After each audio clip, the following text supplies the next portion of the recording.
No matter what happen, always choose peace. Hala ka dako gini hagit nga para na ko nga maestra eh. Di ka pwede nga mangmura, di ka pwede nga mangisog. Di ka pwede nga kananglan image nimo maestra ka. Image nimo butan kay ka kay maestra ka kanang di ka pwede masayop. Di ka pwede magpabuyag-buyag kay maestra ka. Ako kay ni hagit na mo maison, but yes, as much as we can. So ako lang is yes, kanang importante kayang self-control. Kanang always choose peace. Kay lagi dili gid nato ibaylo ang piso sa 50 tabos. Daghan kay ni mga kita na lang mapailo kay kita may graduhan. Pero kabaw mo mga igsoon, di ka grado. Hindi kay grado ni nga kumbate. Kay kita pareha kitag tao tanan. Mapari ka, mamaestra ka, madoktor ka, ma-engineer ka. Pamganing uban din mga dato kaayo, mga panggiitan kaayo, inig adtos kalsada. Ga away, galalis kang sa parking, galalis sa traffic.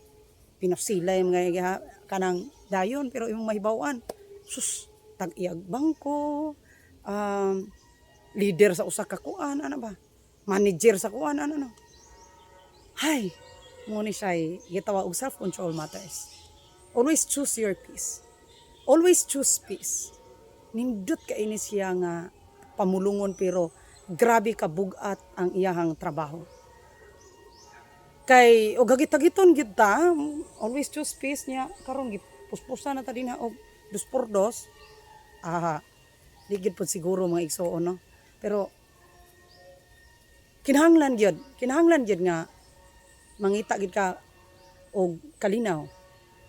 Pilion gid mo ang kalinaw bisag unsa na nimo kapungot. Pwede ra siguro ta magkagot. Bisag pwede ra siguro nato isyagit, no? Idalagan guys. Ang para nako sa akong pagkatao, sa akong pagkatao, ang pinakaisog mo ang pagtalaw. Ang katong mga talawan mo to yung pinakaisog na tao. Kana ganing naanay buno pero nidalagan ka. Ikaw mo'y gibuno pero nidalagan ka. Nyagingnan ka sa mga tao nga ay talawan man di ay, hadlok man di ay. Pero kabalo mo mga igsoon, mo gina siya pinakaisog nimo nga buhaton panahon sa kagubot. Kay ngano, kung imo nang batukan, either ikaw ang makabuno or ikaw ang mabunan. So, there is blood ang mahitabo.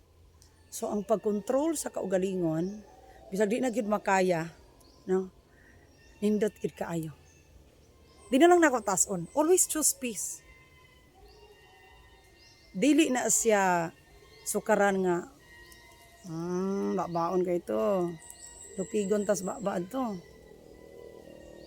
Ikaw kay pa itoy-itoy raman ka. Kabaw ba ka ang imong pag itoy-itoy? Kabaw kung naa kay reason nga nung nakapahambol.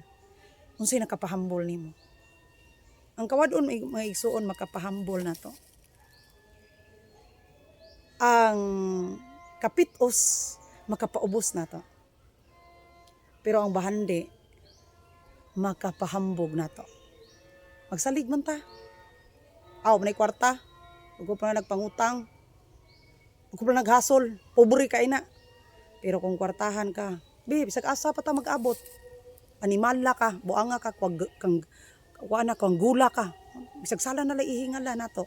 Kaya nga no, ang ato mang gamhanan man ta kay, ang atong gisaligan na ato mang bahandi.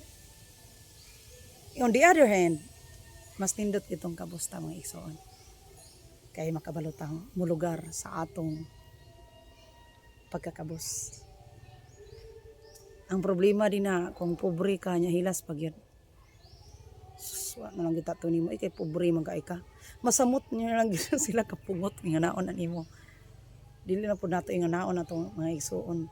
Igsoon kay naa si uban nga mga pobre na gani sila ay pagkahilasa naman gyud nga hangtod gis langit ilang pagkahilas. So mo po ni atong bantayan mga igsoon nga kitang pobre di pud ta ingon magpatunob pero magpaubos ta. Pero di pud ta magpatuyang sa atong pagkahilas. Ang atong pagkadato di po nato imong saligan nga dato na gid kaayo ta. Unya, mapalit na nato ang tanan, ang gahom makuha na nato. Kaya at the end of the day, naana si minatay, naabot na si patay. Dili lagi hapon hinganlan kung unsa ka kadato. So have a blast, mga igsoon.